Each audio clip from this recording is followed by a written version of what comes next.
ليلة الصيام الرفث إلى نسائكم هن لباس لكم وأنتم لباس لهن علم الله أنكم كنتم تختانون أنفسكم فتاب عليكم وعفى عنكم فالآن باشروهن وابتغوا ما كتب الله لكم وكلوا واشربوا حتى يتبين لكم الخيط الأبيض من الخيط الأسود من الفجر ثم أتموا الصيام إلى الليل ولا تباشروهن وأنتم عاكفون في المساجد تلك حدود الله فلا تقربوها كذلك يبين الله آياته للناس لعلهم يتقون صدق اللہ العظیم۔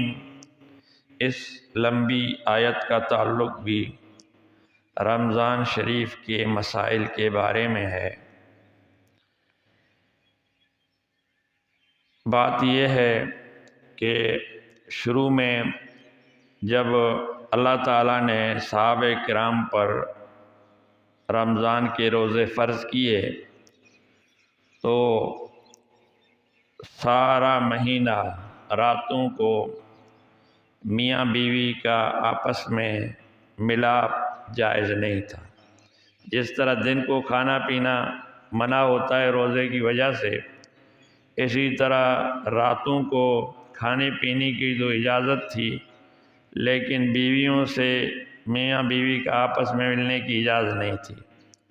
اب ظاہر ہے سارا مہینہ ہے، نوجوانی ہے، میاں بیوی ساتھ رہتے ہیں، دل کا شدید تقاضا ہوتا تھا، تو کچھ صحابہ کرام سے بے احتیاطی بھی ہو گئی۔ اب اللہ کے حکم میں بے احتیاطی کرنے سے اللہ کی طرف سے کوئی سزا ملنی چاہیے تھی، لیکن قربان جائیے اللہ کی مہربانی پر، اللہ کے فضل و کرم پر کہ اللہ رب ذوالجلال نے بجائے سزا دینے کے مسلمانوں پر رعایت کر دی اور میاں بیوی کو رمضان کی راتوں میں آپس میں ملنے کی اجازت، صحبت کرنے کی اجازت دے دی، اور وہ ان آیات میں ہے۔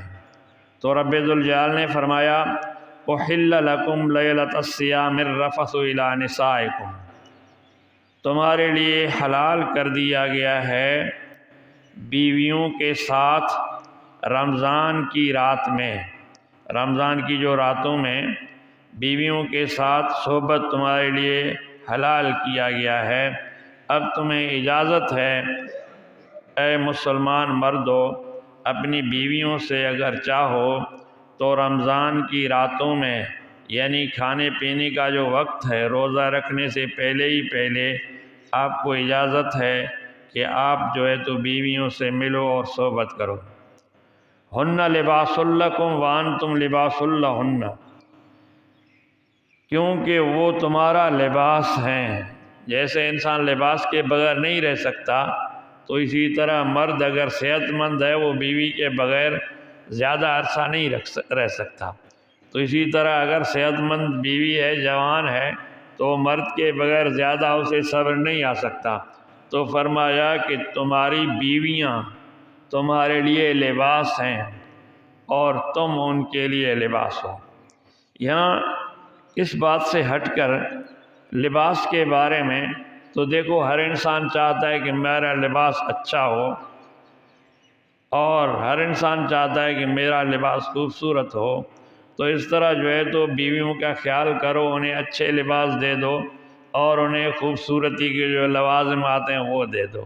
تو اسی طرح بیوی کو بھی چاہیے کہ اپنے شوہر کی خدمت کرے، اس کے کپڑے وغیرہ کی صفائی ستھرائی کا خیال کرے۔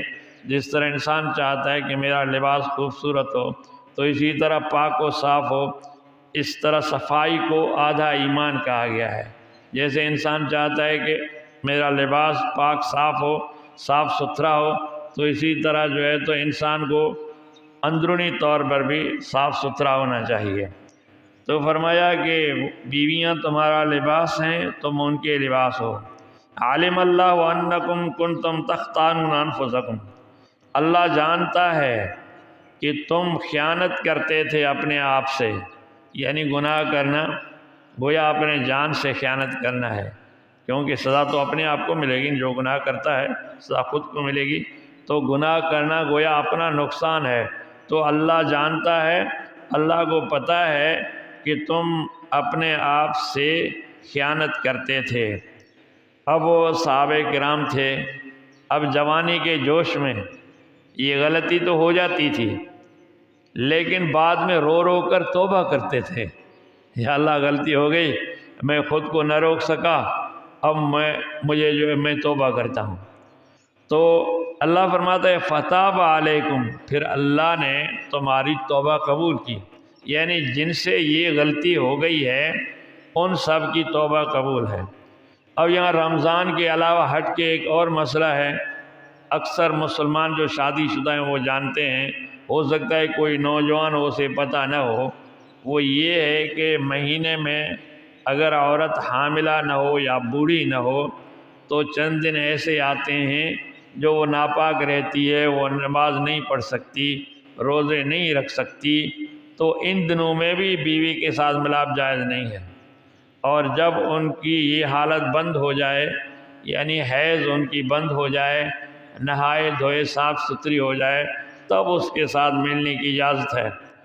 خدا نخواستہ کسی نے اس دوران اگر کیا، اور دوسرا جب بچہ پیدا ہو جاتا ہے کچھ دن تک یہ حالت رہتی ہے، بچے کی پیدائش کے بعد زیادہ سے زیادہ اس کے 40 دن ہیں، کم کے کچھ بھی نہیں ہے، زیادہ سے زیادہ 40 دن ہیں، جب یہ بند ہو جائے نہا دھوئے تب اجازت ہے، ورنہ جب تک یہ سلسلہ چل رہا ہے میاں بیوی کو آپس میں ملنے کی اجازت نہیں ہے۔ اس دوران اگر خدا نخواستہ ہو جائے تو بندہ توبہ کرے، جس طرح صحابہ کرام کسی سے رمضان میں بے احتیاطی ہو گئی تھی وہ توبہ کرتا تھا، تو اللہ نے اس طرح ان دنوں میں بھی اگر کسی سے غلطی ہو جائے تو وہ توبہ کرے۔ اور بعضے کہتے ہیں کوئی صدقہ بھی کرے، حالانکہ چیز حلال ہے، سب کچھ ہے، لیکن ان دنوں میں حرام ہے، باقی اجازت ہے۔ تو فرمایا کہ